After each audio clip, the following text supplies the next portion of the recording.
നമ്മുടെ big boss ഹൗസിൽ ഇപ്പോഴത്തെ ക്യാപ്റ്റൻ എന്ന് പറയുന്നത് ജിൻഡോ ചേട്ടനാണ്.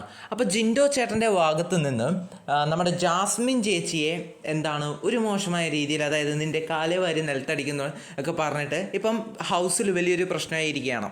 അതായത് ജിൻഡോ ചേട്ടൻ ജാസ്മിൻ ചേച്ചി എന്തോ പറഞ്ഞപ്പോൾ അതിനെതിരായിട്ട് നിൻ്റെ കാലേ വാരി നിലത്തടിക്കുമെന്നെങ്ങാനും പറഞ്ഞിട്ടുണ്ട് എന്നാണ് ജാസ്മിൻ ചേച്ചി വന്ന് പറയുന്നത്. നമ്മൾ പ്രോമോ കണ്ടിട്ടാണ് സംസാരിക്കുന്നത്. വീഡിയോയിൽ നമുക്ക് ലൈവിൽ കാണാൻ വേണ്ടി പറ്റുന്നതാണ് വിശ്വസിക്കുന്നത്. അതേപോലെ തന്നെ എപ്പിസോഡിന് സമയമായിട്ടില്ല, എപ്പിസോഡ് കൂടി കാണണം. അപ്പം ആ ഒരു പ്രോമോയിൽ നിന്ന് മനസ്സിലാക്കാൻ സാധിക്കുന്നത് എല്ലാവരും ജിൻഡോ ചേട്ടനെതിരാണെന്നാണ് ഇപ്പോൾ മനസ്സിലാക്കാൻ സാധിക്കുന്നത്. ജിൻഡോ ചേട്ടൻ പറഞ്ഞത് തെറ്റാണ് എന്നാണ് മനസ്സിലാവുന്നത്. കാരണം നിൻ്റെ കാലേ വാരി നിലത്തടിക്കാൻ, വേറെ ആളെ കാലേ വാരി നിലത്തടിക്കാനൊന്നും ആർക്കും പറ്റത്തൊന്നുമില്ല എന്ന് നമുക്കറിയാം, അല്ലേ? അങ്ങനെ പറ്റണമെങ്കിൽ സൂപ്പർമാനോ ഹൽക്കോ മറ്റോ ആവണം. ഇത് പുള്ളിക്കാരനാവുന്നല്ല നമുക്കറിയാം. മസിലുണ്ട്, അപ്പം പറ്റുമോ? ഒരു സംശയം. എന്തെന്നാലും അങ്ങനെ ചെയ്താൽ വീട്ടിൽ നിന്ന് പുറത്തേക്ക് പോവാം, നല്ല സുഖമായിട്ട് പോവാം.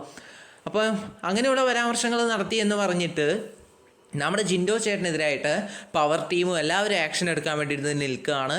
അപ്പോൾ എന്തിനായാലും നമുക്ക് ഇന്നത്തെ എപ്പിസോഡിൽ കണ്ടറിയാം എങ്ങനെയായിരിക്കും ജിൻഡോ ചേട്ടന് എന്തൊക്കെ ശിക്ഷകളായിരിക്കും ലഭിക്കുക എന്നുള്ളത്.